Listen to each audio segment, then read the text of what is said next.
What Niggemeyer sees next chills him to the core.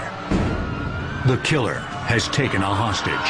Don't do it, man! Things turn more deadly when the gunman fires wildly into the crowd. It's definitely the most scared I've ever been. The adrenaline was off the charts. Live performance has always carried a certain danger. Under the bright lights, with thousands of eyes fixed on a single stage, anything can happen. For audiences, that risk is part of the thrill. But every once in a while, the danger becomes real, and tragedy unfolds before a stunned crowd. These aren't stories of accidents behind the curtain or private losses hidden from public view. These are the disturbing moments when entertainers stepped into the spotlight and never stepped back out. Moments that left theaters, arenas, and stadiums silent, their audiences unsure whether they had just witnessed art or death itself. It was March 23, 1918, and the packed Wood Green Empire Theatre in London was buzzing with anticipation. The star that evening was Chung-Ling Soo, a Chinese magician whose daring stunts had dazzled audiences across Europe. His specialty was illusion that seemed to flirt with real danger, and his most famous trick was called the condemned to death by the boxers. In it, Soo would stand on stage as assistants aimed loaded rifles directly at him. With a flourish, the rifles would fire, and he would appear to catch the bullets in a small porcelain plate. Night after night, it left the crowd breathless. But what most didn't know was that Chung-Ling Soo was living an illusion off stage as well. He wasn't Chinese at all. He was William Ellsworth Robinson, an American magician who had built an entire career behind a fake identity. Even his wife and closest associates never broke the act in public. That night in 1918, as the rifles were raised, Soo looked calm and confident. The crack of gunfire echoed through the theater, but instead of the neat clink of bullets landing harmlessly on porcelain, the audience saw Soo stagger. He clutched his chest, gasped, and collapsed. Blood seeped through his costume. At first, the crowd thought it was part of the act,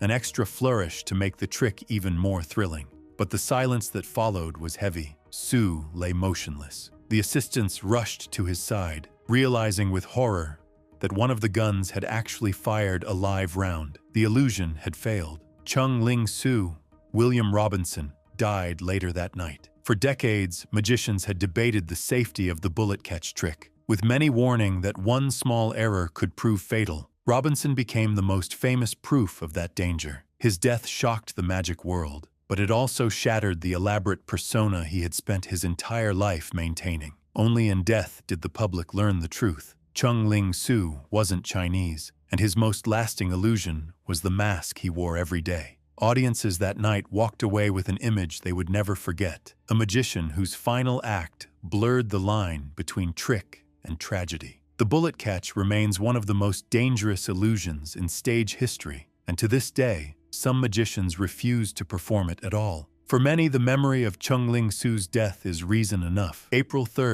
1972. Swansea University in Wales was hosting a rock concert that drew hundreds of students eager for a night of music. On stage was the Scottish blues rock band Stone the Crows, fronted by the powerful vocals of Maggie Bell. The guitarist, Les Harvey, was known for his raw energy, his charisma, and the way he could make a guitar scream under his fingers. The set began like any other. The band launched into their songs, the crowd swaying and cheering as the amplifiers roared. But then came a moment that would freeze everyone in their tracks. Les stepped forward toward his microphone, guitar in hand. He leaned in to sing, his lips brushing the mic. In an instant, the stage lights flickered. A sickening jolt coursed through Les's body. He convulsed, unable to pull away. The microphone had been improperly grounded, and the electric current surged directly through him. The audience saw him stiffen, his guitar clattering as his body locked against the stand. Bandmates rushed to help, but the current was too strong. When they finally managed to pull him free, it was already too late. Les collapsed in front of the horrified crowd, and despite frantic efforts to revive him, he died from the electrocution. The performance ended not with applause, but with shocked silence. Students stood frozen, unsure if what they had seen was some kind of bizarre stage effect. It wasn't. The death of Les Harvey rocked the music world. He was only 27, the same infamous age that would claim Jimi Hendrix, Janis Joplin, Jim Morrison, and later Kurt Cobain. But unlike them, Harvey's death didn't come from lifestyle excess or private struggles. It happened in the most public way possible, with an entire audience as witnesses. Stone the Crows never fully recovered. Maggie Bell, who had been romantically involved with Les, was devastated. The band disbanded shortly afterward, unable to carry on without him. Harvey's onstage electrocution became a chilling reminder of the dangers that lurk even in the tools of performance. A single faulty wire, a misstep in setup, and the stage transformed from a place of celebration to a place of death. Fans left Swansea University that night carrying not just the memory of music, but the unforgettable sight of a performer's life, cut short by the very stage that had once given him power. It was a summer evening in 1986 at a music festival in Croatia. On stage was Miroslav Milic, a celebrated trumpeter and composer. Known for his ability to blend classical tradition with Balkan folk rhythms, he was adored by audiences across Eastern Europe. His performances were lively, emotional, and deeply personal. Every note seemed to carry a piece of himself. That evening, the atmosphere was electric. Families sat in the crowd, students and musicians leaned forward to hear the master at work, and Miletic looked relaxed as he lifted his trumpet to begin another piece. He played with passion, the notes bright and clear, filling the summer air. Then, as he reached a particularly difficult passage, something seemed to falter. He staggered slightly, lowering his trumpet for just a moment before raising it again. The audience thought it might be part of the performance, a dramatic pause. But then Miletic collapsed forward, the trumpet clattering to the ground. Gasps rippled through the crowd. At first, many thought it was an act, a theatrical gesture meant to emphasize the drama of the music. But when stagehands and fellow musicians rushed over, panic spread. Miletic had suffered a massive heart attack right in front of his audience. Efforts to revive him failed. He was pronounced dead within minutes, still on stage. The festival went silent. People filed out in disbelief, struggling to process that a man who had just poured his soul into his music was suddenly gone. For musicians who looked up to him, the scene was devastating, a reminder that even the brightest performances can end in an instant. Miletic's death was widely mourned in Croatia and beyond. His recordings were replayed on radio and television, and tributes poured in. For his fans, the memory of that final performance became a haunting symbol of his devotion to his art. He gave everything he had to the music, even his final breath. Comedy is supposed to be safe. Unlike magicians who flirt with danger or musicians who push themselves physically, comedians work with words, timing, and laughter.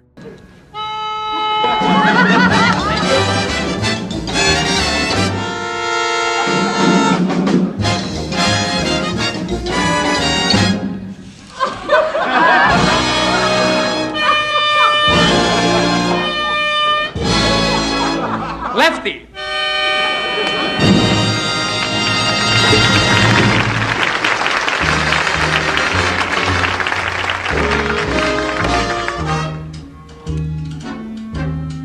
But for Dick Shawn, a veteran comic known for his absurd and unpredictable humor, even a comedy stage turned deadly. It was April 17th, 1987, at the University of California, San Diego. Shawn had built his career on unconventional performances. He was wild, erratic, and often blurred the line between improv and performance art. That night, he was performing for hundreds of students, joking about politics and the absurdities of the Cold War. Hey,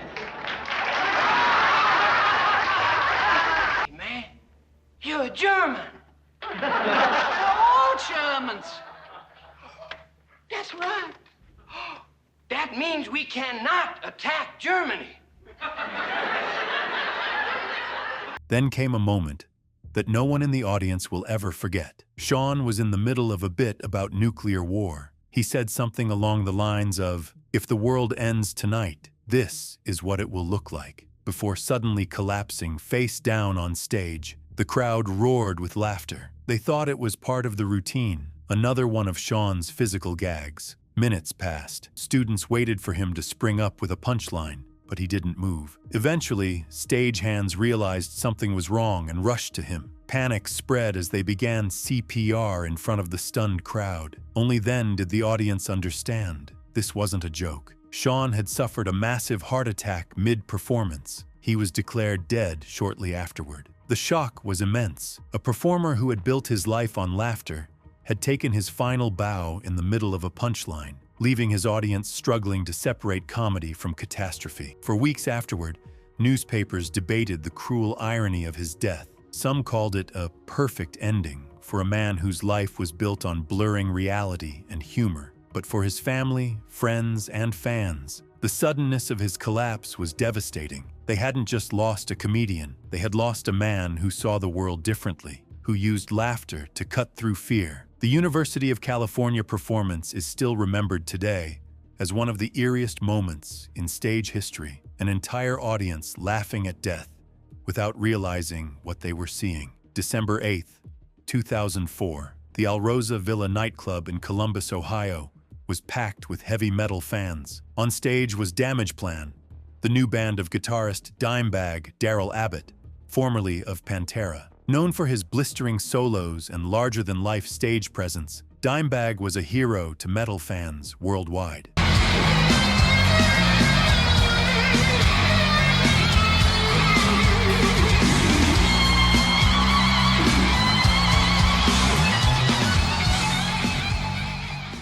That night, the crowd was buzzing. Their idol was only feet away, fingers flying across the strings. Then, in a moment that would scar the music world forever, chaos erupted. As the band launched into their set, a man from the audience suddenly stormed onto the stage. Armed with a handgun, he rushed directly toward Dimebag and opened fire. The first shots struck the guitarist, and he collapsed in front of his bandmates and fans. Screams erupted as people dove for cover. The shooter continued firing, wounding several others, including a fan who tried to shield members of the band. Security and police rushed in, but the gunman had already killed Dimebag and 3 others. In the confusion, officers shot and killed the assailant on stage. The entire event unfolded in seconds, but for those inside the club, it felt like a nightmare without end. Fans who had come to celebrate music instead watched one of their heroes die in front of them. News of Dimebag Darrell's murder spread instantly across the world. Tributes poured in from fellow musicians. Last December, heavy metal band Damageplan took the stage at the Alrosa Villa.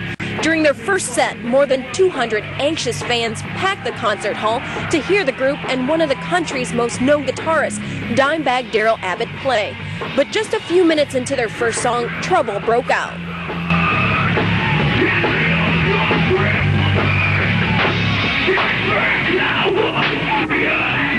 You can see shooter Nathan Gale in a black jacket and baseball cap charging on a stage and pulling out a gun.